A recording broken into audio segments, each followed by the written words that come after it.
Welcome. I'm thrilled to have you join us today for this session on the catalytic role of the Transformation PMO in a disruptive AI world. The rapid industrialization of technology is accelerating the use of AI and algorithms in our daily work, fundamentally reshaping how projects are. While AI brings immense opportunities, it also challenges us to rethink traditional approaches. Successful transformation require more than just adopting new technologies. They demand a strategic, structured response to change. In tonight's event, we will explore the evolving role of PMOs in navigating AI-driven transformation and discuss how they must reinvent themselves to adapt to increasingly complex requirements. I'm looking forward to engaging discussion and valuable insights from our esteemed speaker, Harris Apostolopoulos. But first things first, let's see the agenda. To ensure we make the most of our time together, we will be staying on schedule. I'll try to wrap it up quickly around 6:10 with all the introduction about our PMI Germany chapter, the local group Darmstadt, and the introduction of our speaker when he will take over the conversation. And after about that, we will have the chance to rate the event. We will share the next events that are coming in on our pipeline on the event calendar. I will share with you the PDU so you can claim the codes about the time that you invested here, and we'll wrap it up.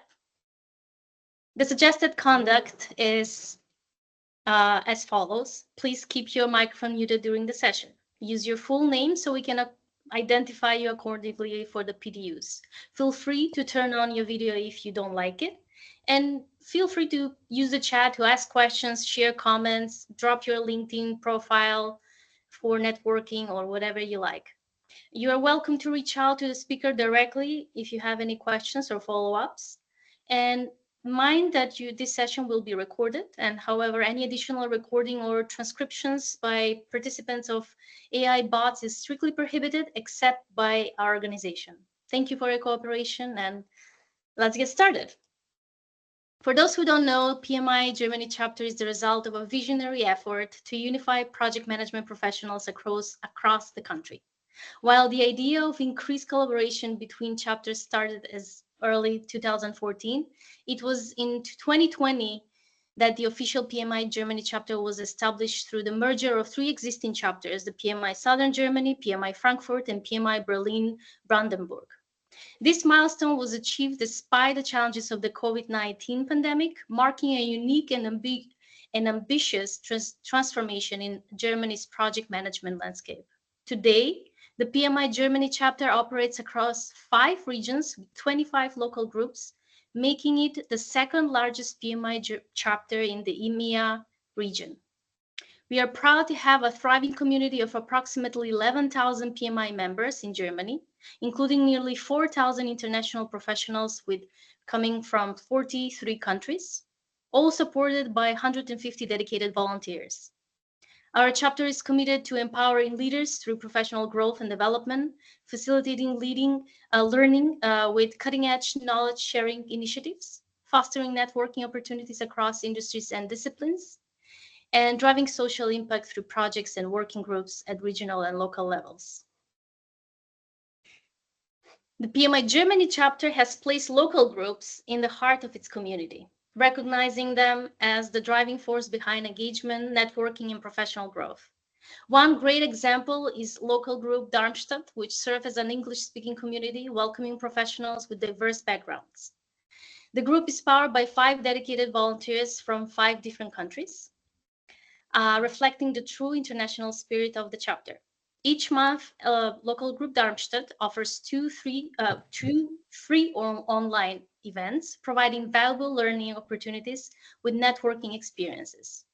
Since its inception, this event have attracted over 2,500 participants, with more than 60 attendees joining at least 10 times, showing strong engagement and interest. In addition to virtual events, the group organizes one free face-to-face roundtable each month, creating a space for deeper discussions and personal connections. To stay connected and share knowledge, local group Darmstadt also has a LinkedIn group with over 400 members, enabling continuous engagement beyond events. This local group is a testament to how PMI Germany fosters collaboration, learning, and community building at a regional level. And now to our speaker.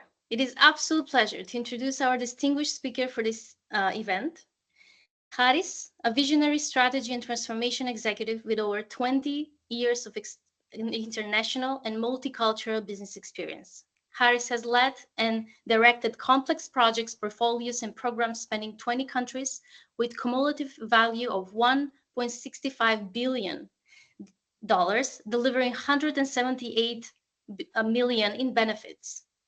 His result-oriented approach has driven successful business and digital transformation, PMO leadership, and sustainable strategy implementation. Notably, Harris has been awarded for his outstanding contribution to the Saudi Vision 2030, the world's largest government transformation program. He serves as a board member and chief transformation officer of the PMO Global Alliance, and an exclusive member of PMI's thought leadership inner circle, and a CTO at Adashi, I don't know if I pronounced this correctly, the first cryptocurrency for space. Harris has delivered more than 50 keynote presentations at international conferences, authored over 15 academic papers, and contributed to key PMI standards, including the PMBOK Guide and the Standard for Risk Management. His expertise spans business and digital transformation, artificial intelligence, organizational change, and risk management. Please join me in welcoming Harris, a leader driven by transforming the impossible into achieving success, as he shares his insights and experiences with us tonight. Welcome, Harris, and please take on. It's actually a great pleasure to have this presentation with you first time for PMI's Germany local chapter. Many thanks to Thomas for the invitation, as well you, Maria, that will be actually hosting the session and will be facilitating this session. So ready to all. The presentation will not be technical, so don't be afraid about technicalities about AI or digital transformation. I will not speak technical language, and the reason is that I believe that we can communicate most of it without using technical language for the benefit of all, I would say, of all audience. So let me share my screen, please, so as to start. Happy to answer your questions at the end. So let's roll.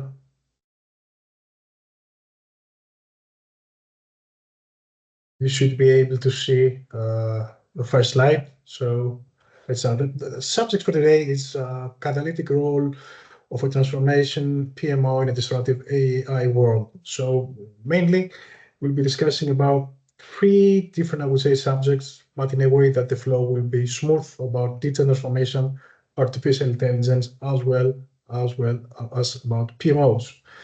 I think Maria said everything about my profile. In principle, there is heavy interaction with PMI, also PMO Global Alliance Fellow. I have reviewed several standards. By the way, on 4th of February, the new standard for PMO will be released by PMI. This is something that was missing from the industry. It's a complete, I would say, framework. And actually, this will lead to the new exam, the PMO CP. So stay tuned, 4th of February, for the release of the new standard by PMI. So welcome to an exciting digital future. I would say that some things happened in the previous days. Perhaps you heard about DeepSeek, the new Chinese, I would say, artificial intelligence, similar to ChatGPT. Perhaps you are aware that NVIDIA lost around 600 billion USD in almost a day.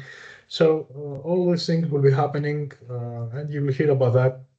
In effect, actually show that our future is digital, and more things will be happening in this landscape. Now, the agenda for today is split in 4 or 5 subjects. First of all, there will be an introduction about PMOs, the renewed digital era. And I will try to give a simple definition, non-technical, about artificial intelligence, so as all of us to be aligned. Then I will discuss some facts and figures about digital transformation, digital disruption definitions, all such kind of information. Then I will move a bit deeper to PMOs. So I will link PMOs with artificial intelligence, opportunities, threats, how these things are linked together. Towards the end of the presentation, I'll be discussing how PMOs can act as a catalyst towards digitalization. And I'm going to give some leadership principles. And at the very end, some summary key takeaways moving forward, as well as reply to your questions. So before we start, just with your new colleagues, you don't have to memorize any names at all. Perhaps you do have some kinds of positions in your organization. Matt, the CEO, for example, Susan, HR Director, Staff Operations Manager, of course, Katie, Project Manager, Jonathan, CFO, and many other different roles that, of course, are part of organization chart and an organization. So, as I said before, no need to memorize anything about that. So, regarding the introduction, discussed already that PMOs can act as a catalyst towards digitalization and can see the big picture. Actually, PMOs by default see the big picture because actually depending also on the level of the PMO and the authority, they do discuss with key persons, they report and actually have a place on the board. Maybe the PMO or director is also an executive, maybe an executive level, maybe C-level executive, depending on the organization. So what they do, they embrace digital transformation, and digital transformation is getting quite imperative. I would say the last 3 to 4 years after COVID crisis, most of the companies invested heavily in digital and digitalization frameworks, technologies, and so forth. Why? To actually beat competition as well as lead the way towards a new sustainable digital future. So briefly, transformation can be considered as strategic and structured processes. So there, again, inputs, outputs, tools, models, okay, that affect individuals, organizations, you name it, so as to move for, I would say, a current state to a new future desired sustainable state. It's not easy. In most of the cases, transformations in the industry are programs and takes around 2.5 years to see valid and viable results. Of course, there are quick wins in the industry that you can see quite faster, maybe in a month, maybe 2 months, 6 months, and so forth. So what is going on now is that AI came into surface. I wouldn't say suddenly. The people that were working, maybe the banking sector, IT sector, were expecting somehow AI to prevail. So can fundamentally change, I would say, the way projects are delivered for the better. And I'm saying for the better because the benefits out of using artificial intelligence models are more than the threats that I will discuss a bit later on.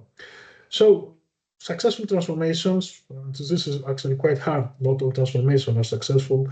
And perhaps you know that there's a high project failure rate, are rigorous and confront with reality. So we should have a clear idea of where we are and where we want to go. Nevertheless, out of this landscape I described a bit earlier, many opportunities came into surface. Many people found jobs, many other people will lose jobs. But overall, what will happen is the market as well as the world will stabilize and reach, I would say, a new state of behaving. Same thing happened in the previous industrial revolutions, for example, electricity, steam, heat, and so forth. So many opportunities came into surface. Same thing will be happening, I believe, with AI. So the fourth industrial revolution is here and is a reality. Nanotechnology, perhaps you can recognize some of those definitions: space, robotics, Internet of Things, blockchain. Okay, blockchain in Europe is not that, I would say, fast as it happens in the previous war in the United States or in Asia and Middle East, but also it's coming in European Union. I would say that European Union will shortly release our own cryptocurrency, so it's something that is coming. Cybersecurity, a lot of discussion about security threats, opportunities, difficult subject, and many other technologies that actually discuss about the digital trends that are challenging for the future, the society, and of course, humanity. Humanity goes to ethics. This is a big subject and difficult subject as well. So, in my opinion, signing my 22 years of experience, one of the greatest challenges regarding implementing a successful PMO is able to deal with continued changes as well as changes in the digital field. And changes in the digital field has become very, very imperative. So AI, without doubt, can affect in a way the development and execution strategy in organizations and their associated digital capabilities. We'll discuss about that a bit later. So what it seems from statistics as well, I will give some numbers, mainly from PMI. The more digital an organization becomes, the greater the value will be generated in the economy, in the organization, for the people that work there, and so forth. So there is a trend for adoption of digitally enabled business models. We'll discuss about as well later. So to recap, a strong transformation PMO related with portfolio management, now we'll discuss about strategy, is the key for sustainability, value, furthering strategic goals, and so forth.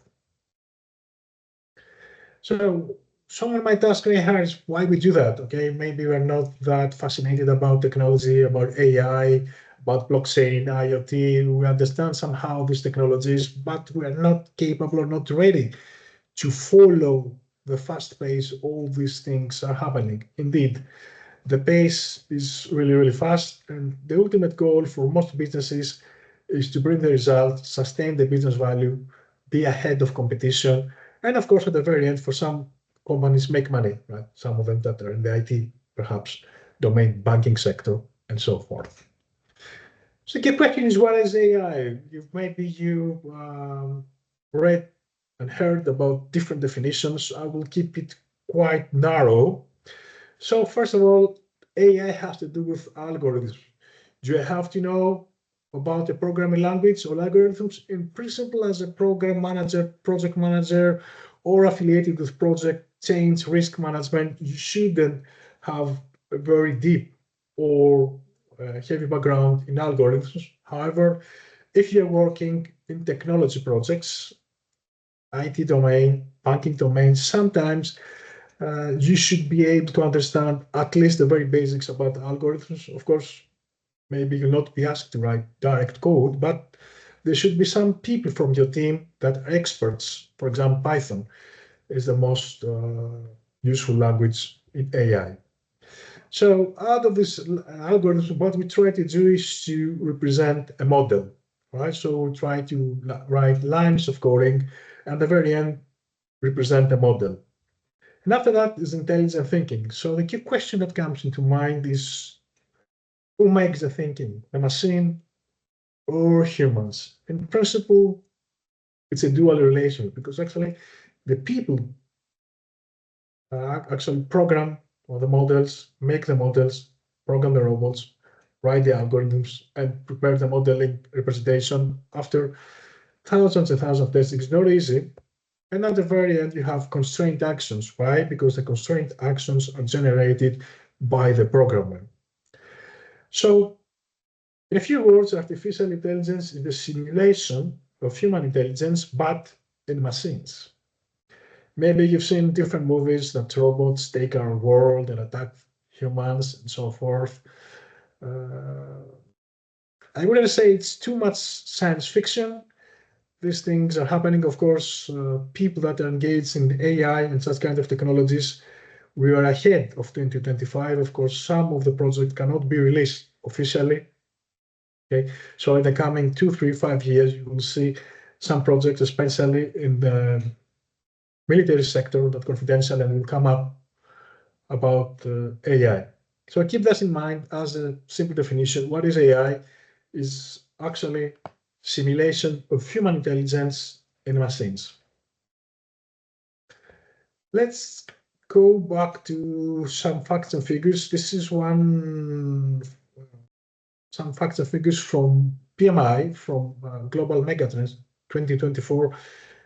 If any of you is a registered member of PMI, you can download this for free. It's from the PMI Thought Leadership Series. So you see what it says here about artificial intelligence, quite impressive. It's posting for AI jobs have grown 3.5% faster than average. So there's a trend in hiring people that have AI knowledge. So required skill change 25%, faster in AI exposed occupation than roles than exposed to AI. This actually is impressive number, I would say. 1/4 of the people, okay, require skill change in this domain. And 25 wage premium up to 25%. Okay, this is a good thing because actually those people that have strong technical background, okay, in some companies they do get paid quite well and more than the average, of course, employee. Because in order to have a technical background, this takes many years. It's not easy. So they're experienced, and of course, they can deliver and can do the job, especially for software engineering developers, people that design apps. I would say that the unemployment rate is almost negative, right? It's quite easy for them to be recruited in this landscape that artificial intelligence prevails. This is an older slide from World Economic Forum. Okay, we are already in 2025, and I'm showing you this slide just to make sure that what has happened, because this was, I think, back in 2018. So many years have passed. So what they have predicted in the World Economic Forum is the top skills or analytical thinking, innovation. Definitely innovation is related to AI, active learning and learning strategies, definitely complex problem solving. By default, AI models, machine learning, deep learning is complex. Critical thinking and analysis, this is something that comes all the time, especially for PMOs, critical thinking, creativity, leadership and social influence, and so forth. So what they have predicted is that 50% of all employees will need reskilling by 2025. I'm not sure if it's 50%, but I believe that most of you in the last 2-3 years, especially after the COVID crisis, did have a sort of training, wanting to learn something new. Maybe you read a book, maybe you wanted to upskill, maybe your work role changed, so it was a necessity to upskill and learn something new.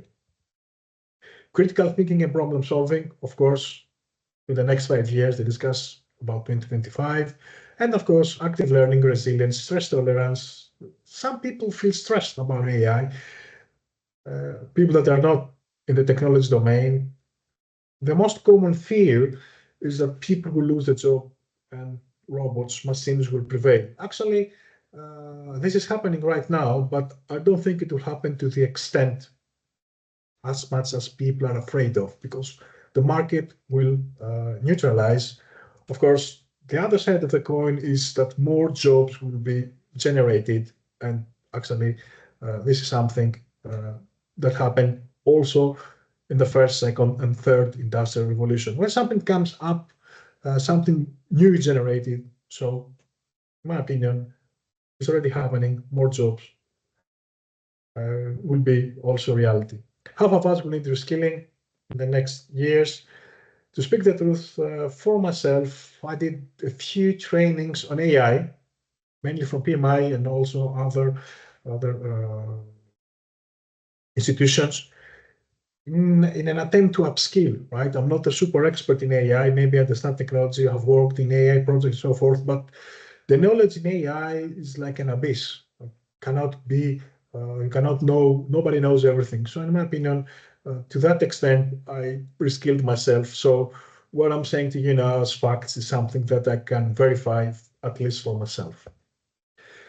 Now, change versus transformation. Some people do mix up those terms, but it's not the same. Change and transformation are totally different things. So, concerning change, the past is a fundamental reference point. Why? What has happened already, so cannot be changed. So what we do, we learn from the past and try to improve. It's like something digging to organizational, I would say, files, trying to learn from your colleagues what's going on, trying to search on the internet information about the past, digest the key messages, report, and see what you can do in the future in an attempt to improve. So you got the status quo, meaning a situation that is already there or has happened. We try to learn to improve, and we move on to new changes, new challenges in an attempt to do things faster, better, more efficient, depending on our role, authority, and experience. Transformation is a bit different because what we're trying to do is try to create the future. So there's sort of a vision, there's a sort of strategy, there are people engaged. So there is a communication of the vision of the future. In most organizations, this is communicated by C-level management, maybe the CEO, maybe the CFO, maybe the CTO, someone who has influence, power in an organization, and explains to his audience, to his colleagues, what will happen in the future. Of course, we're not discussing about the future in the next month or next 2, 3, 4 months. We're discussing about a future plan, maybe 2, 3, 4, 5 years and so forth. Creation and collaboration is mandatory. It cannot work on a standalone basis or working in silos. Many different people and organizations should work together, most of the verticals. Here where the PMO comes to organize such kind of, I would say, actions. And at the very end, we have a future state, sustainability. Of course, changes happen. Of course, many changes will happen in order to reach sustainability, and many things are happening in a global landscape. Maybe political reasons, climate reasons, financial reasons. Who knows what will happen in the next 3, 4, 5 years. This is my robot. I accidentally forgot to switch on the sound. I don't know if you could hear loud. No. Okay, I will play the robot at the very end. Out of this, I wanted to show you, this is a bot. Actually, it's not an actual person, okay, but it looks real because it mimics human voice, okay? It looks like human and actually behaves like human. This is a very old model, I would say. Now models are more capable. For example, they can speak with my voice, okay? They can have my appearance. I can assure you that I'm real now. The presentation is live. I'm not a bot.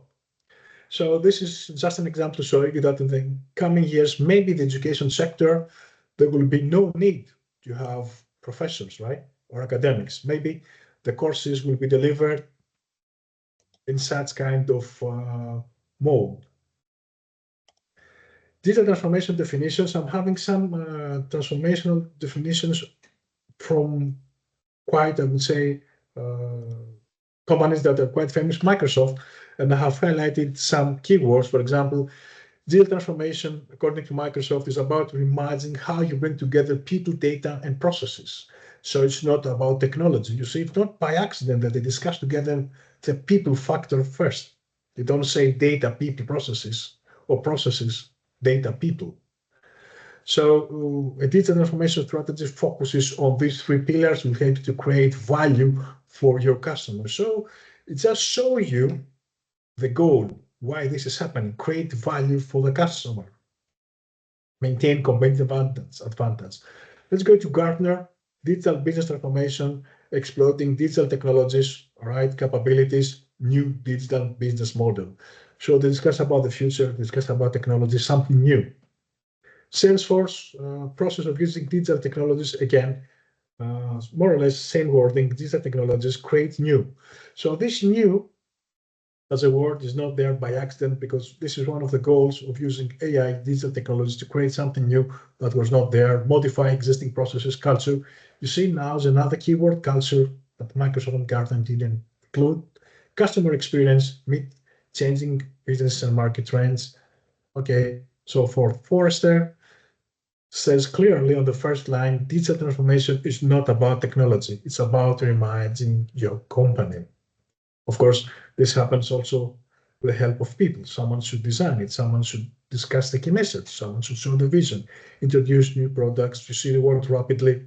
So we discuss about fast main company, integrate digital technologies, strategy, operations, customer experience, competitive advantage, profitable growth.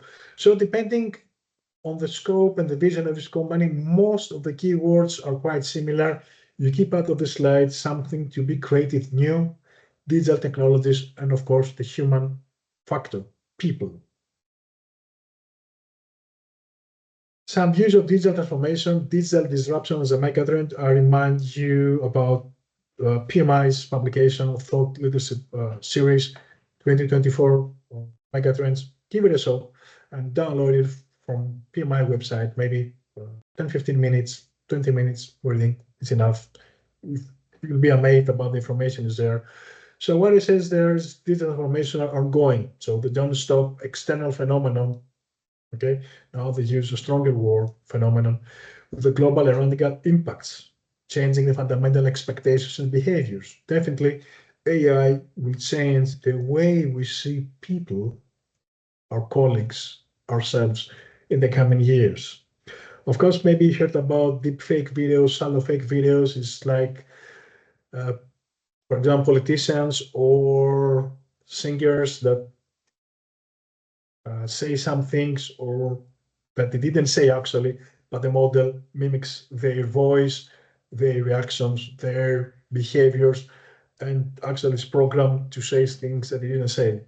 Of course, someone might ask, can we protect ourselves from deep fake or shallow fake videos? Yes, we can. There are algorithms that can actually catch this, I would say, that's happening, these fake videos. Of course, through human eye, most of us cannot understand it clearly, but through algorithms, it can be investigated and truth can come up. Digital maturity, many companies through Big Four or other consulting companies run a sort of digital maturity, I would say, questionnaires and surveys and interviews of how digital mature we are to the next stage and what we should do in order to be ready for what is coming. So digital transformation is an evolution. So central to organization aims, culture, measures we discussed, and we've seen that before. And the last one is that digital innovation initiatives. In principle, transformations are a set of specific initiatives, and we discussed that in the industry that transformations are regarded as programs. So we discussed about benefits. So a sort of related projects in terms of PMI's definitions and PMO, using digital technologies to drive proposal, operations, strategies, practices, marketing, pricing, channel relationship, contract management, you name it. Maybe we discuss a lot of, I would say, trendy words, and maybe for some of you, you understand those notations and you understand such kind of technology. Some of you don't understand, but don't be afraid about technology. At the very end of the presentation, it will be crystal clear. So now let's come about to discuss about dealing with change within a project, program, or portfolio. So we know that in a project level, change is expected, and the PMO processes keep up change, manage, and control. So what we try to do in a project level, we know changes will happen. In most of the cases, of course, cannot be avoided. So we have processes, we have the tools in order to manage it and try to control it. And of course, at the project level, we discuss about deliverables. At the program level, so change is higher. So the complexity is much, much higher. Again, is expected, and the PMO should be well prepared to manage this. So in some cases, maybe some of you have worked with change agents or change managers at the program level. So these are specific people that maybe you receive an email, they give you a phone call and ask you some things that you are not ready to answer, you don't want to answer, you don't want to cooperate with them, and they tease you all the time because actually they want to get feedback from you, what should be changed, and so forth. At the program level, we discuss about benefits. And now let's go to the portfolio level. Of course, at the portfolio level, we discussed about the strategic level. It's of cornerstone importance for the stability and I would say the sustainability in an organization. PMO not only expects changes, but continuously monitor and controls the changes in the broader internal and external environment. So we take into account factors that are outside an organization. And this is where the political environment, the technological environment, social environment, even financial environment is taken into account. Why? Because actually we discuss about strategic objectives. And sometimes there are a lot of moving parts in an organization, in the world of many different things happening, that we should be not only well prepared to manage it, but control it continuously of what will happen. It's like in the stock market. You see all the people in the stock market, they have people that they view screens all time, every second counts. And if something changes in a second, they take different decision, and they might take 3, 4, 5 different decisions in a minute, depending on the data they see on the screens in the stock market. So PMO, of course, spans in a project, program, even portfolio level. And of course, it has to do with mainly value creation, sustainability, but now we have digital capacity and capabilities.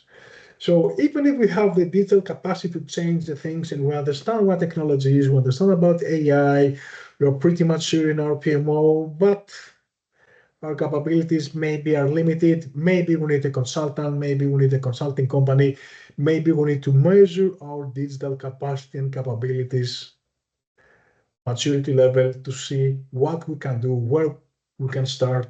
Maybe we need to start educating our people, our colleagues, of what will be happening, what is the level of our understanding. Maybe we need to discuss more technical language to the technical people. Of course, just to give an example that came up now, perhaps you know about sometimes about the fight between the technical and non-technical people.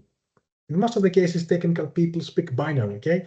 So when I discuss the marketing people, maybe they have different opinions and maybe different things are happening. But, and this is one of the reasons I refrained from technical language in this presentation. Overall, it's imperative that the PMO focuses as well nowadays, as we speak, about digital capacity and digital capabilities.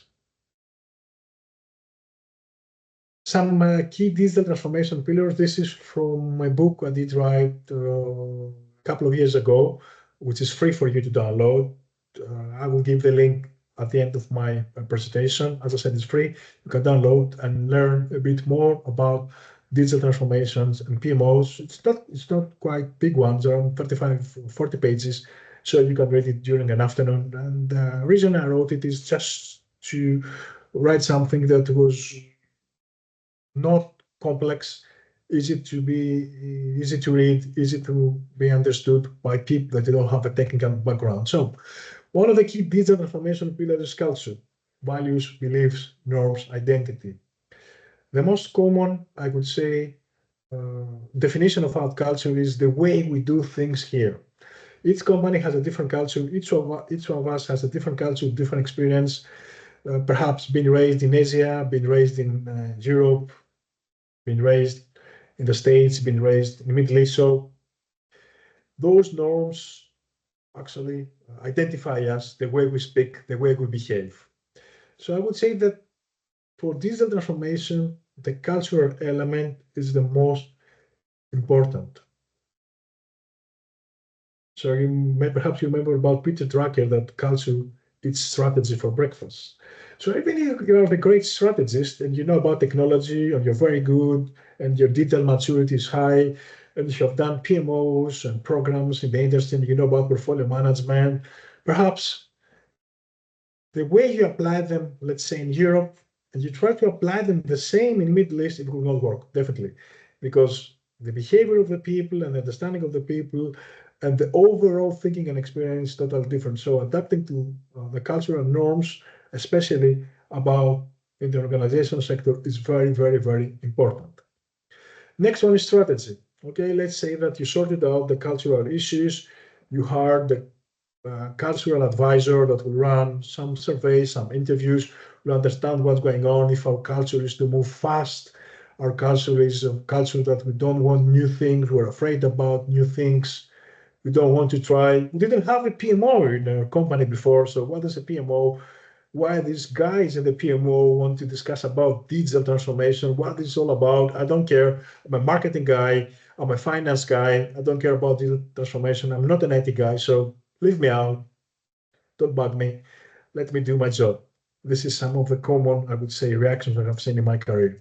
So it's quite important for the vision and the mission strategy to be communicated to the company. Usually, a C-level executive communicates the mission and the vision statements company-wide. Maybe they have workshops, maybe they send an email, maybe they have discussions face-to-face with some key person. They have some change agents, culture agents, you name it, products, markets, finances, initiatives, tactics, partnership.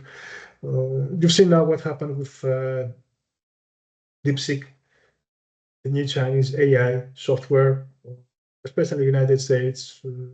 Chinese claim that they built it with around 5-6 million USD, but at the very end, the United States, big companies, they did spend billions of USD. So this is actually a big change. If someone can do it better or the same level, maybe 100 times, 1,000 times with less money. So we'll see what's going on about the DeepSeek. This is just an example in the coming days, but this is a trend actually. Actually, the people that are logging in the specific website that trying to use that software are increasing exponentially per hour. So depending on the company role, the strategy may be related with products, selling products, markets, finances, tactics and partnership, mergers, acquisition, you name it. The next one, I would say this is quite important, is about skills. Now we'll discuss also about people, leadership. Someone should lead the transformation. Someone should lead the PMO. Food for thought. Is your boss better than you? You believe you are better than your boss? You believe you should be in your boss's position? You want to be a boss? You want to be a leader? I think it's easy. Have you ever led people? How many? 1, 2, 5, 100 people? How many? 1,000 people? Digital skills. Have you ever had a training to increase your digital skills? Has the HR, would say, a program to discuss with key employees how to increase the digital capacity and capability? Do they have a training plan irrespective of digitalization, competencies? Are you competent for your work role? You think you're not good? You think you're super expert? How do you compare yourself with others? So these are key questions that are coming in digital transformation programs. Last one is about structure. Of course, a digital transformation or even a PMO cannot run without governance. Who takes the decisions? How do we run the change management? How do we run the culture management? Who is the guy in authority in terms of conflict? Who will take over? Who should I speak to if I'm feeling that my work is not valued?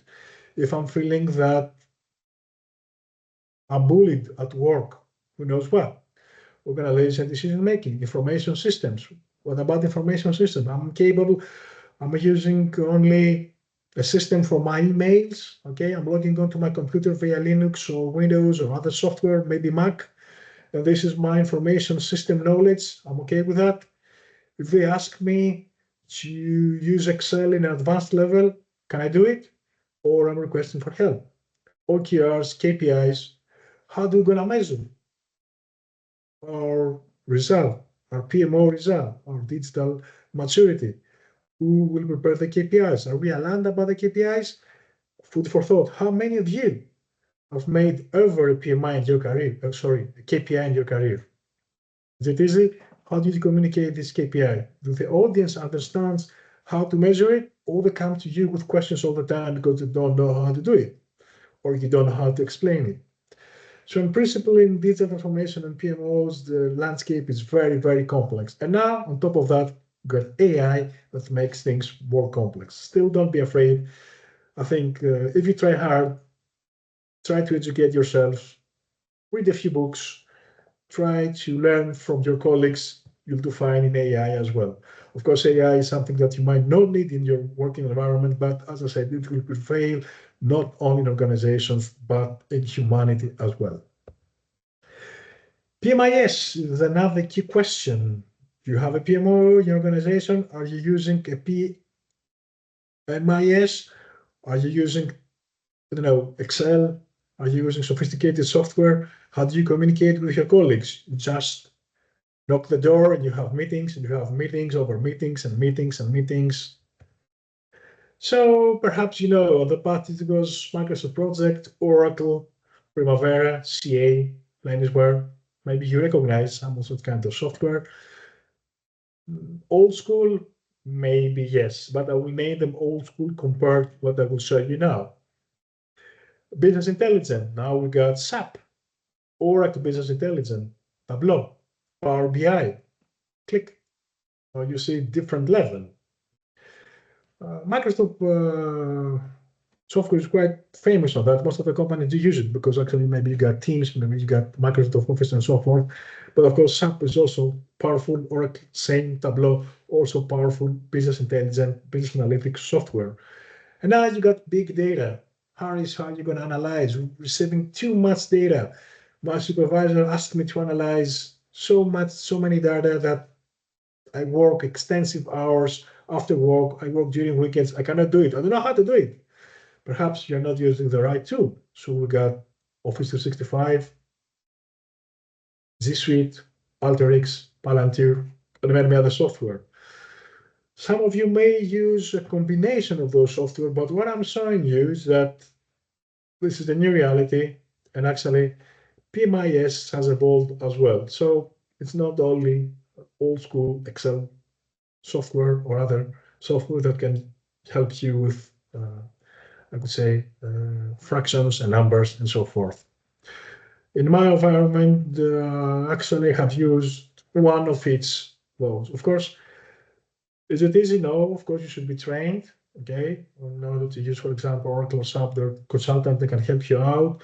People that do ERP, CRM know how to use it properly, but you should be trained. It's not, I would say, totally straightforward in all the cases.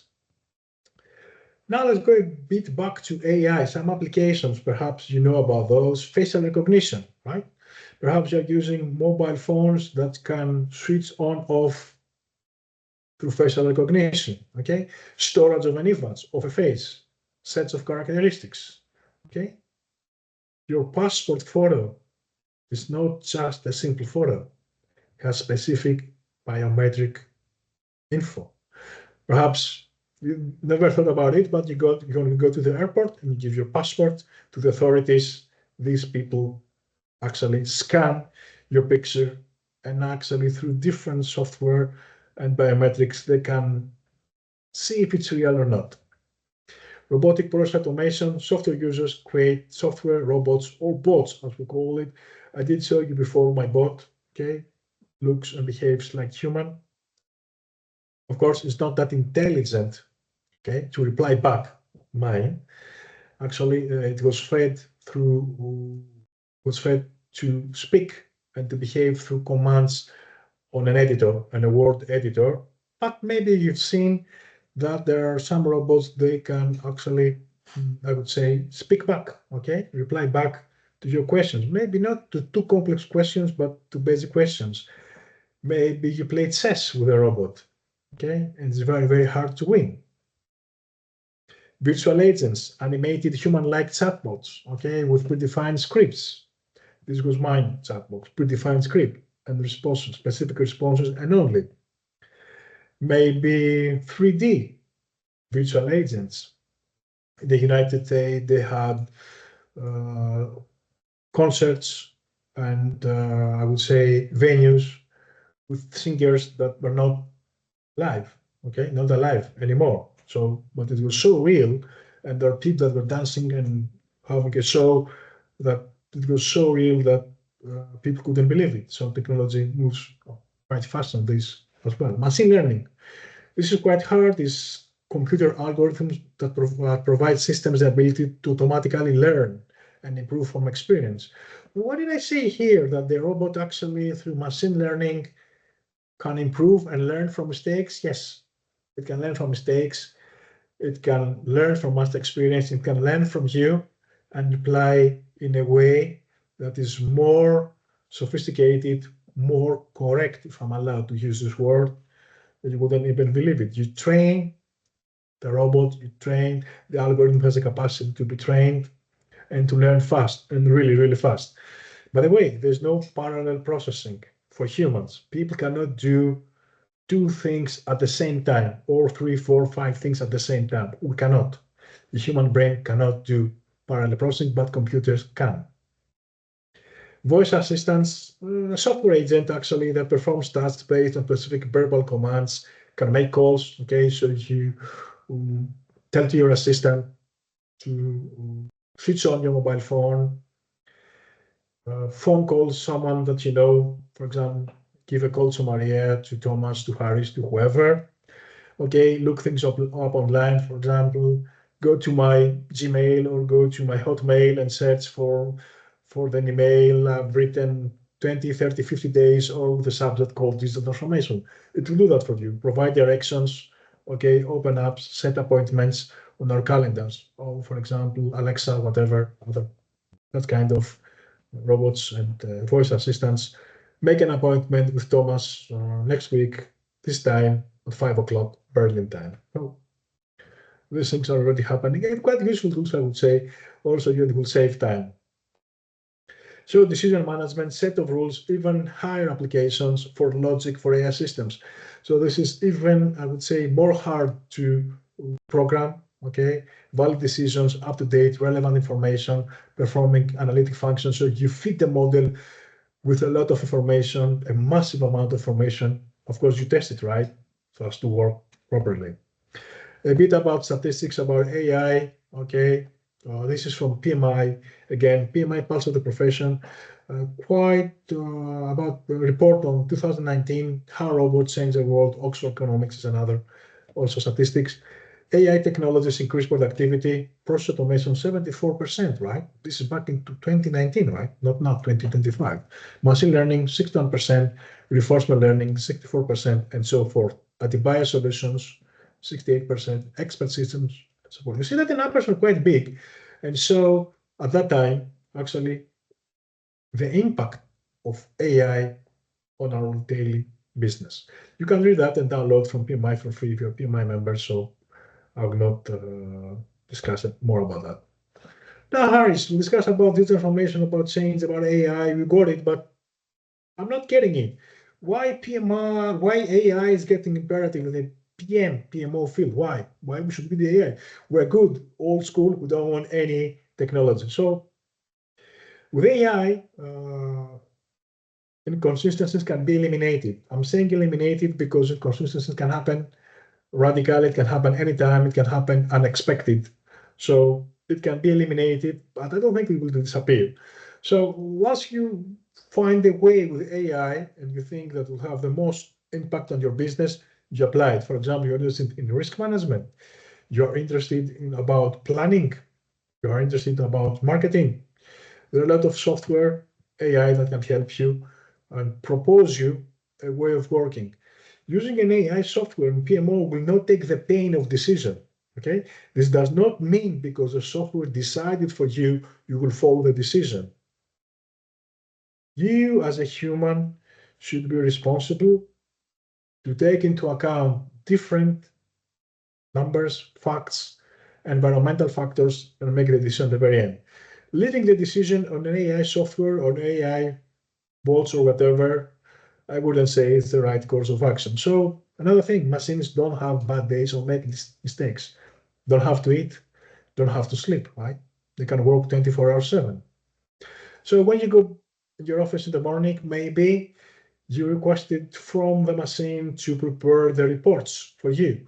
What has happened the last 5 years regarding the productivity of your company and what needs to be done. So when you go in your office 10 o'clock, maybe you will see an email, maybe you'll see an Excel file, maybe you'll see a Word document, who knows what, on your desk.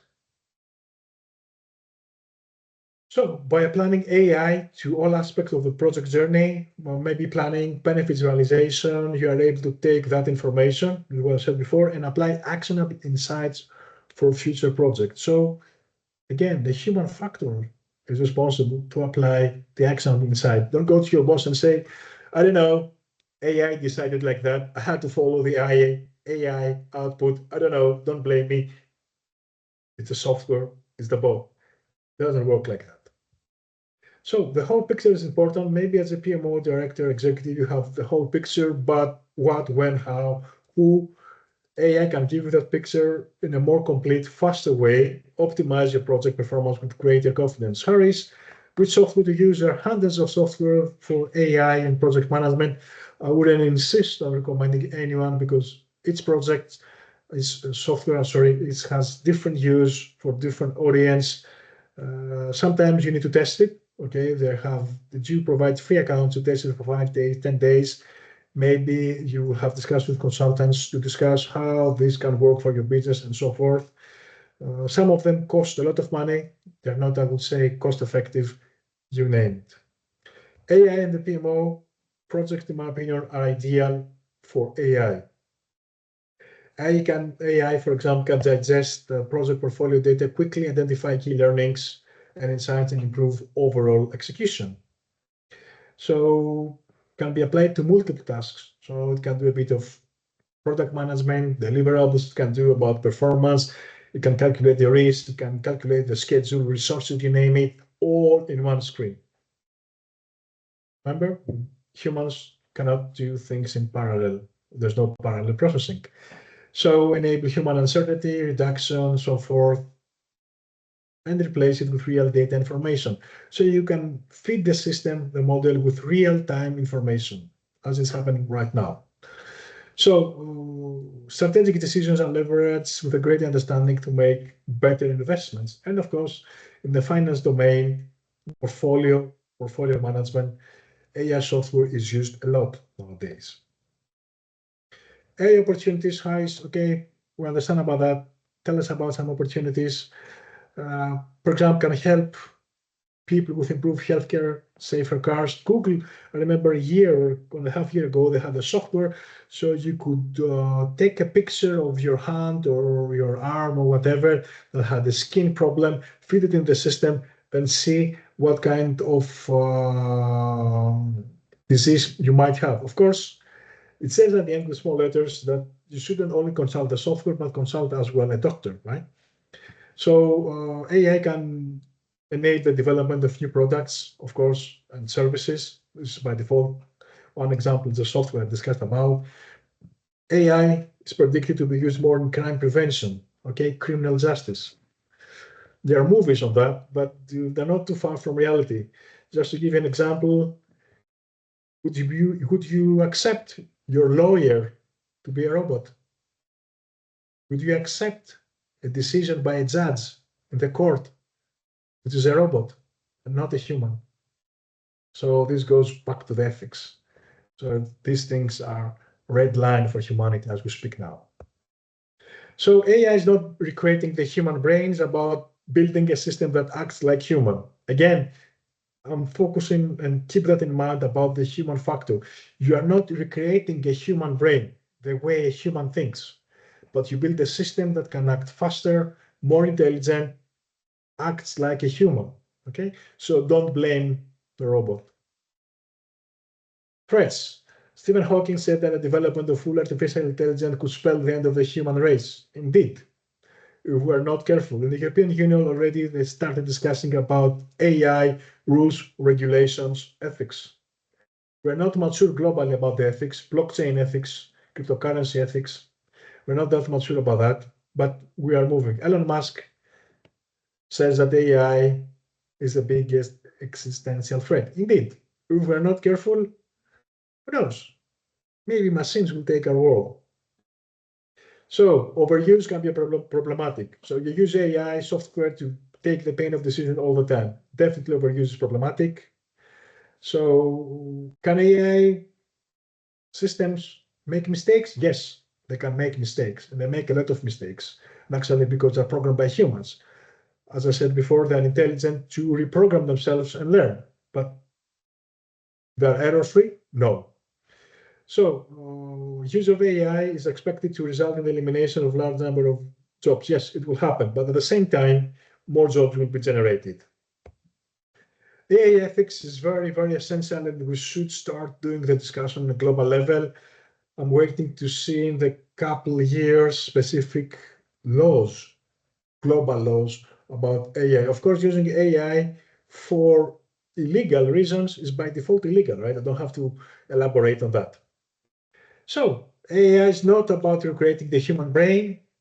Once more, it's about building a system that acts like human. So not recreating the human brain, but acts like human. This is a quote from my book, Digital Transformation, Transforming While Performing, from Lex book series, free.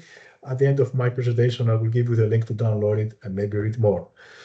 Digital models, I will not say about this model. This is a model by, I would say,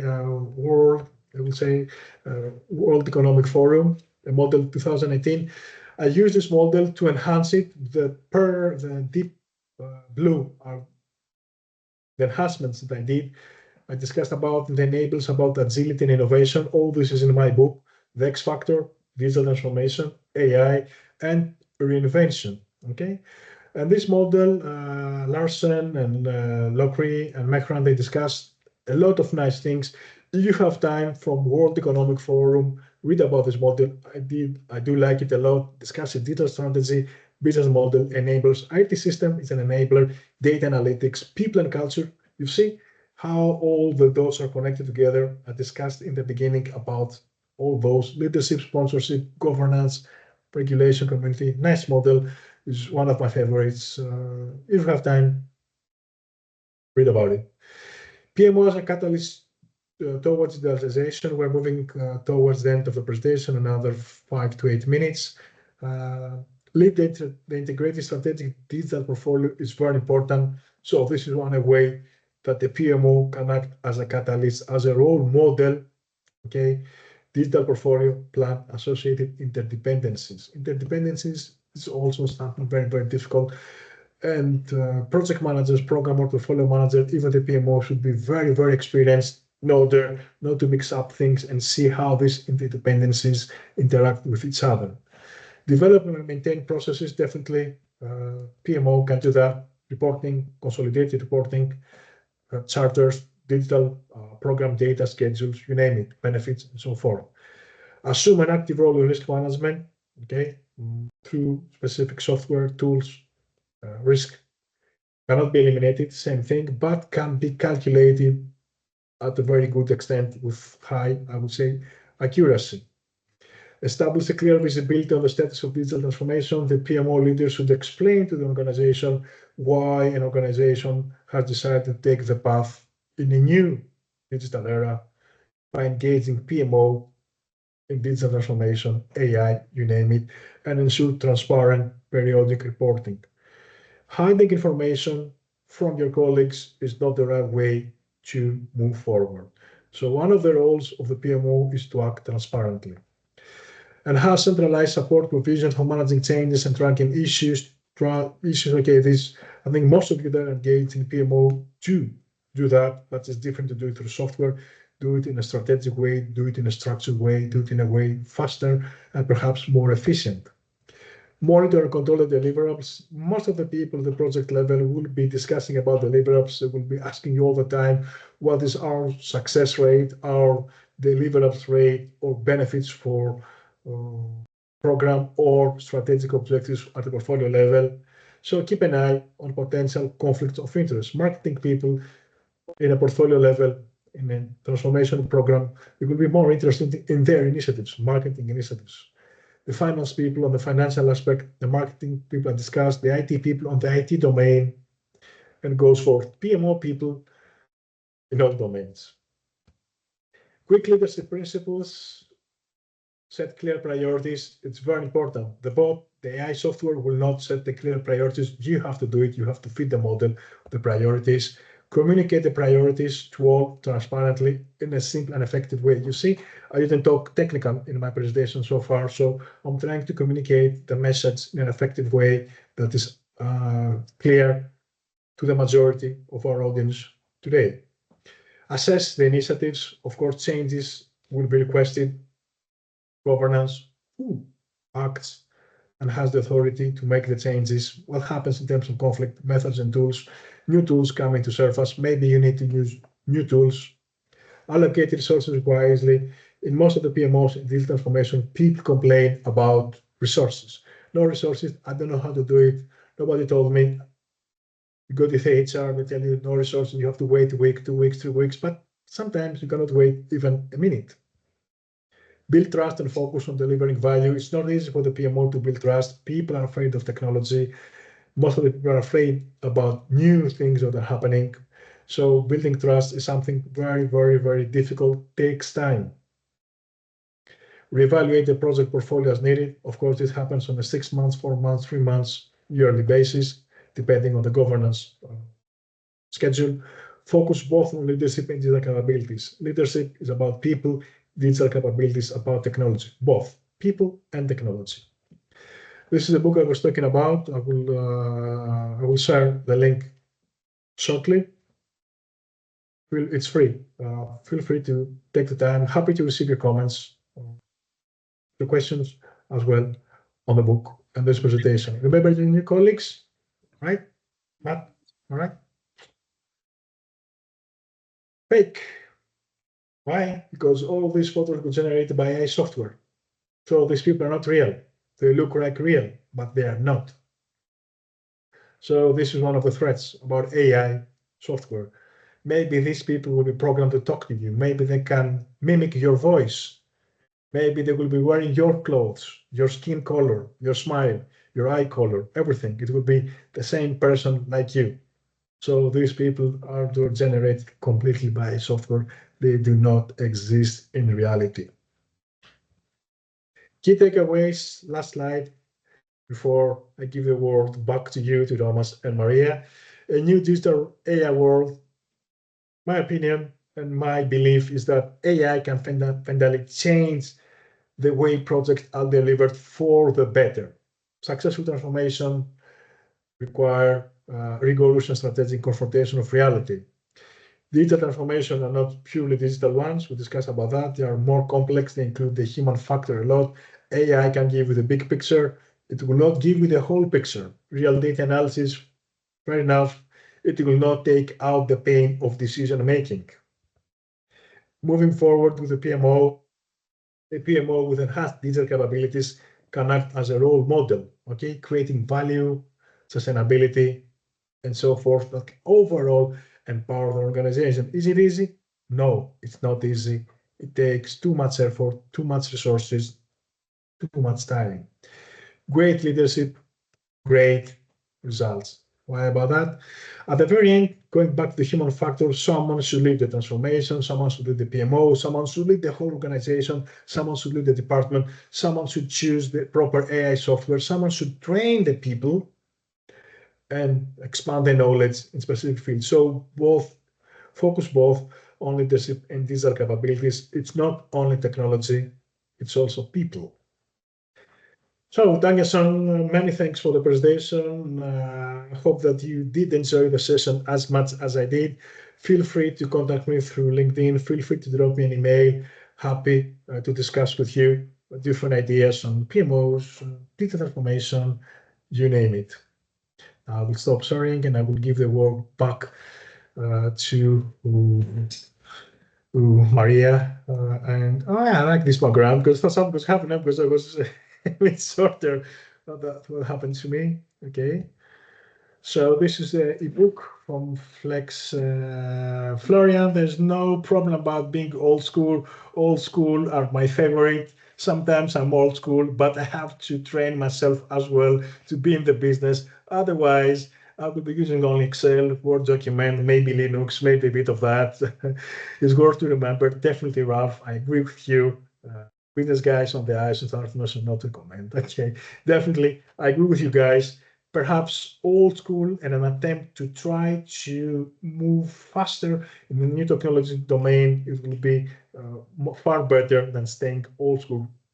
By the way, I'm an 80s guy. I was raised in the 80s, so I have good memories like all of us at that age. So I don't say I don't like technology, but I have to cope with changes and adapt to what is happening.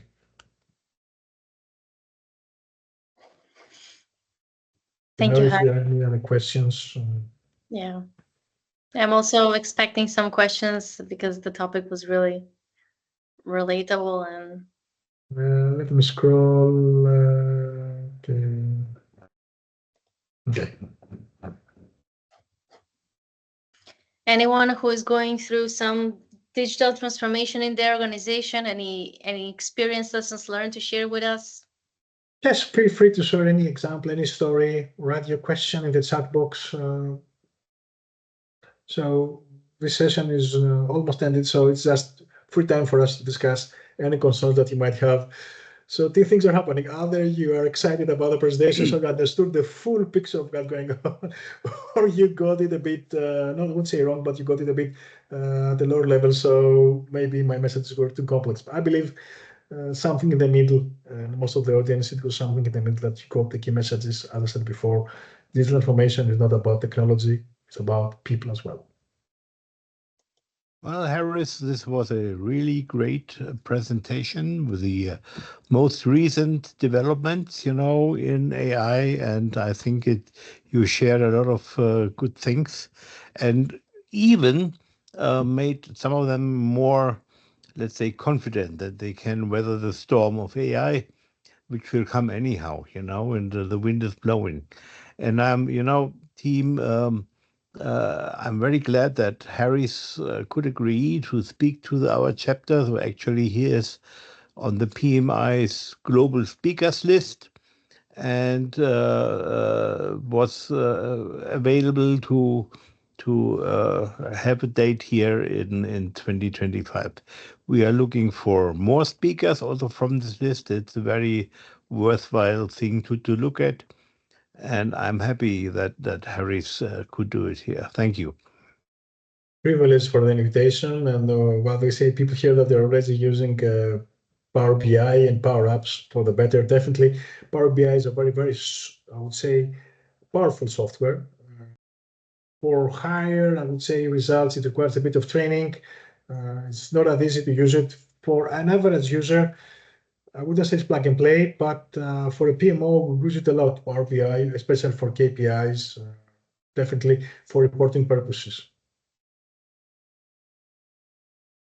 Now, for the other people who are discuss about budget, yes, unfortunately, these things cost.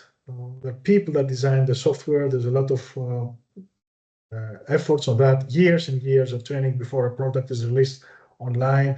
There are hundreds of people, programmers working on that. Of course, yes, I agree with you. It's really difficult to introduce new code, to new tools, and even something demotivating. Yes, IT people like that, okay? In my opinion, IT people like using new tools and introducing new technology like that. Marketing people, HR people, not like that. Of course, different, I would say, tribes in an organization. Finding the balance is the most important. That's why you have the change agent, you have the PMO director, you got the digital transformation agent that will help you out in this direction. Frequent changes in technology is not always beneficial, especially when you change software every day, night. So keep a balance is okay. We have some Brown discussing about clinical trials, exploring ways to improve different steps, leverage definitely. In the health sector, AI has found some massive applications, and actually it fits like a glove on a hand, especially the health sector that is a lot of data for thousands and thousands of patients, thousands and thousands of different case studies that are combined together. I've seen that AI definitely will do a difference. The health sector vaccination, of course, AI software was used as well in order to predict different models, substances, and so forth. Definitely, AI is as well a hit for health sector.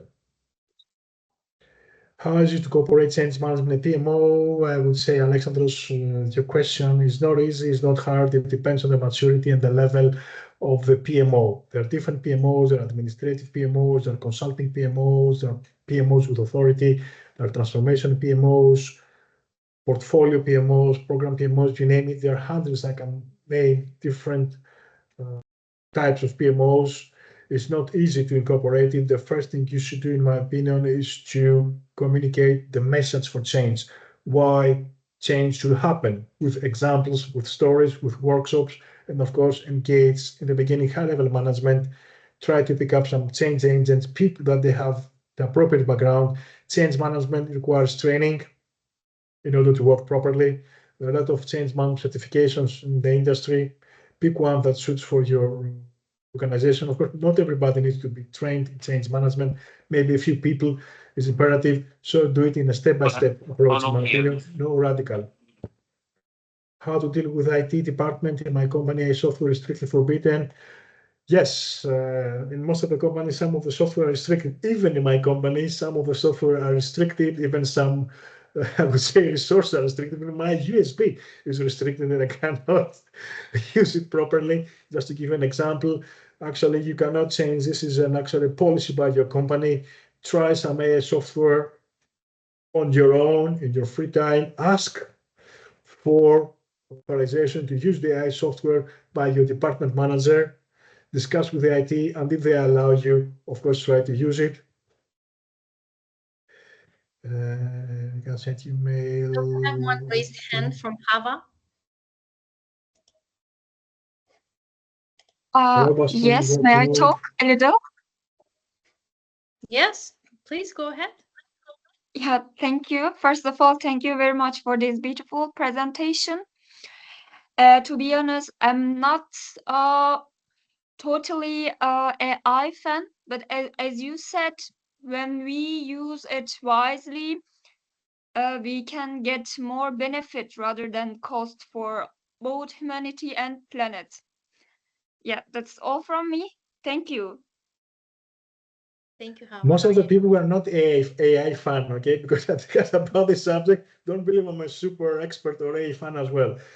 AI on a step-by-step approach, not overuse. It's something new for the majority of the people. It's changing the landscape that rapidly that not even AI experts can cope with. You see, DeepSeek is something new that was released a few days before. It was a shock for most companies in the United States. They built it, as they say, with 5-6 million USD compared to Microsoft or Alphabet or Facebook or other companies that they spend already billions and billions on that. All right, Microsoft CEO said a few days ago that he will invest 80 billion USD on that. So when things are expected to happen rapidly, use wisely, don't be afraid about technology. At the very end, the human factor prevails. We have two more comments. Do we have robust tools for workload planning, resource planning with the integration of cost also as a high level schedule level? That's from Saini. And we have to use a closed company internal instance of AI in order to avoid feeding company confidential information into the world. Or most of the AI, I would say, projects that are not released publicly wise are confidential. By default, they're not revealed, especially with military projects are extremely highly confidential AI. Very few people know about that. There are restrictions that people that work on that. Definitely restrictions apply. And by default, not all information is public in a business domain or in the world domain, right? But this happens by default. So don't feel threatened because they don't tell you or you don't know. Perhaps you shouldn't know, or at this stage, maybe they will tell you later. Who knows about that? IT people are more close to that and they have more, I would say, internal information. Of course, it's logical to be happening up to a level. For the PMO, not in the AI domain, in order to run the PMO, I wouldn't insist and I frame and never did that hiding information for my colleagues or for my people because the PMO cannot go with the people. Be transparent, be open to your colleagues. The only way to learn is only through discussion and trying to become better and better, not by hiding information. So, Christopher, I wouldn't say that what you say is necessarily wrong or correct. It happens. It's a fact. Thank you, Hais, for that. And Saini has a word to say, to share with us something. Go ahead, Saini. Thank you for the presentation. Actually, I just joined late. Sorry for that. But I have a small query that we are going through a lot of transition now. But when you are a big engineering company, there are a lot of old tool process which you can't change. So due to that, some of the processes we are not able to change in our organization, but we want to improvise it. Just like I'm in a PMO where we are managing the resources. The major problem what we are facing that we don't have currently a robust tool which can interact with schedules, which can interact with cost, and which can provide you where is the actual gaps for the real resources. So previously we are using P6. Now due to some tool issues, we have stopped using it. So anything better, which is coming up in the market or which can be easy to implement in a organization.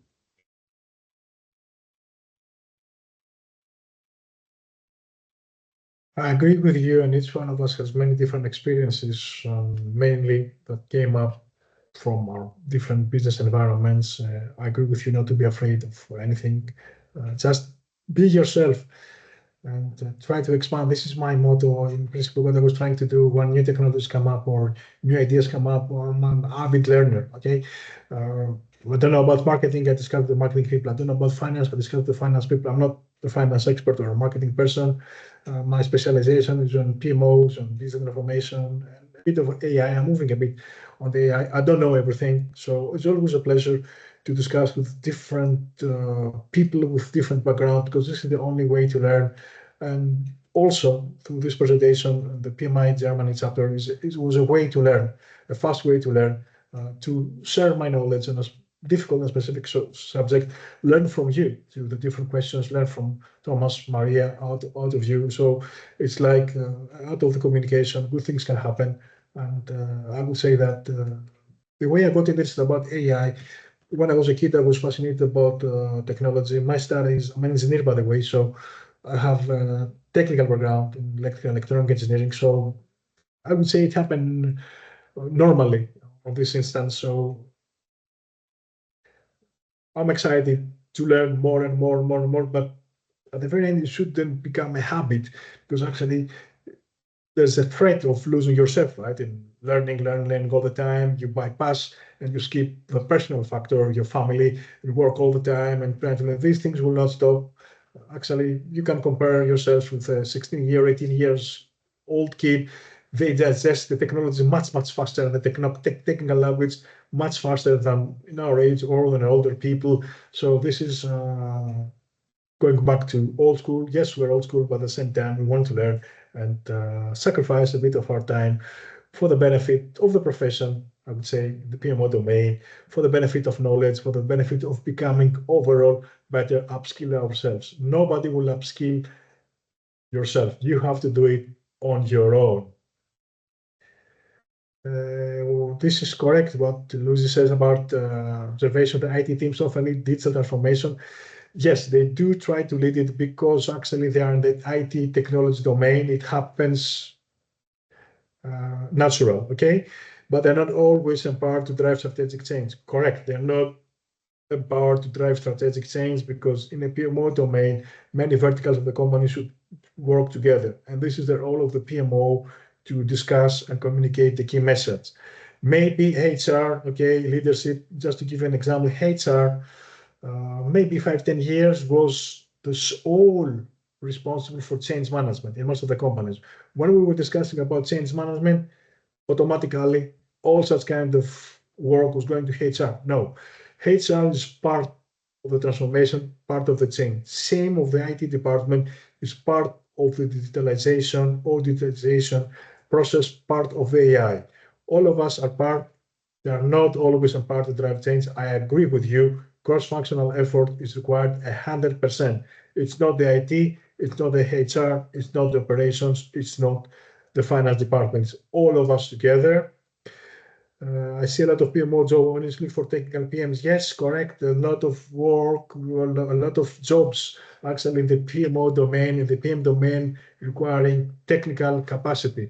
We discussed in the slides before, in the megatrends in the World Economic Forum, that the duties and the work roles on the IT and AI domain will increase drastically. It's not like the previous times. Of course, this does not make a necessity for you to be able to write Python, okay? Programming language for AI. If you're a developer or a software person and you engage in an AI project, perhaps you should know. Perhaps you should consult your people, but it's not a necessity. Very few strategic PMs, yes, portfolio level PMO, strategic level PMO is not actually a trend right now. Technology is more trendy than strategic PMs. Strategy exists, okay, in all PMs and all PMOs. It cannot be avoided. So this was my thoughts or perception of that.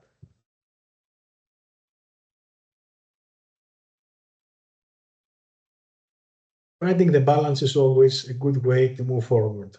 Not too technical, not too human-centered. I was actually saying thank you, and I let you speak a little bit more, and I have only 1 minute left. And this doesn't happen always, but we are willing to speak with speakers and exchange opinion. And I wanted to keep the engagement of our attendees. Doesn't happen always for them to share so much. I'm going to share the Mentimeter, where I already have shared the link on our group chat where you can access the Mentimeter. And I will also share the code. Please do go ahead and rate the presentation, but we also want your input on your experience with these sessions. And can you see the Mentimeter? Thomas, can you confirm if you see it?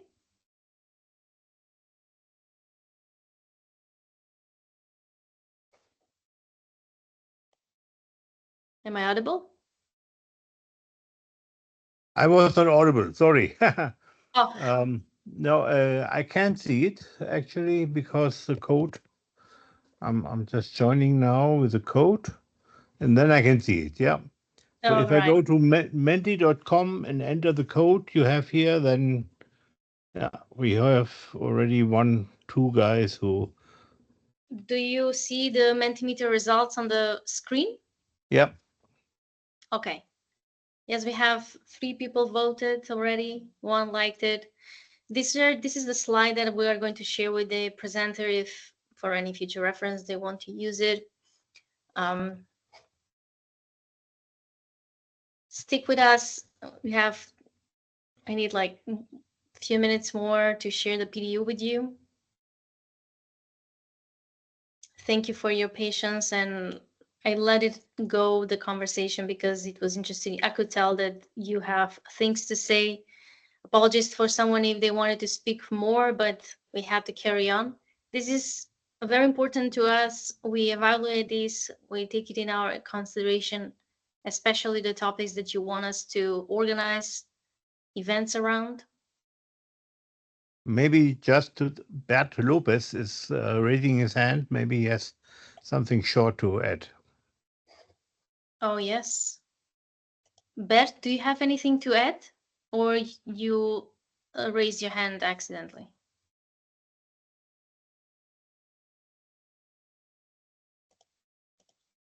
Bert Lopez, do you have anything to add while we still have on the call our speaker?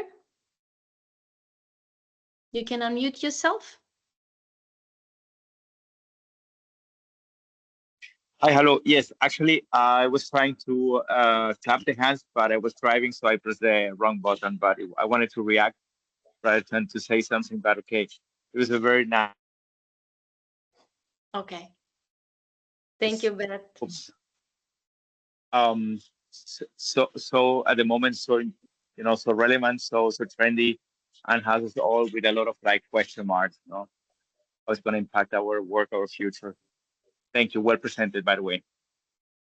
Thank you. Bye. Good. Oh, amazing. More interaction in sessions. I see people like the interaction, more insightful leadership. Please do carry on. And even if the session ends, you can still respond on the Mentimeter. We do take in consideration your opinion. You were asking about AI and practical use. More AI sessions are coming. So please do share your opinion about the sessions you want to hear from us and organize. I will stop sharing the Mentimeter now and go back to the PDU slide that is also for some of you are interested about. Actually, I'll hold your time just for a second so I can tell you what are the expected events. The Social Project Ecosystem and the Shared Value Evaluation to Success is upcoming event on the 5th of February. Then we're going to talk about risks on the 26th of February with Arturas Kuliesas. A project in Japan is going to talk about Maria. A topic that hasn't been discussed yet is going to be presented by Taras Fedoruk. How artificial intelligence will change how we manage projects is going to be presented by Gloria Miller, who is also experienced in AI. And AI for project management is going to be presented by Hrishikesh on the 21st of April. So until April, the events are already scheduled on our pipelines. Have a look on our event calendar and make sure you register in the event so you can ensure your spot. And here is the PDU for tonight. Please take a screenshot or a photo of it, write it down somewhere. And or wait for the email. Yes, and if you haven't done that, we will send you the email regardless. That is going to include the PDU. And call for everyone. This is the group responsible for organizing such events. We are a group of 5 people from 5 different countries, and we are also always open to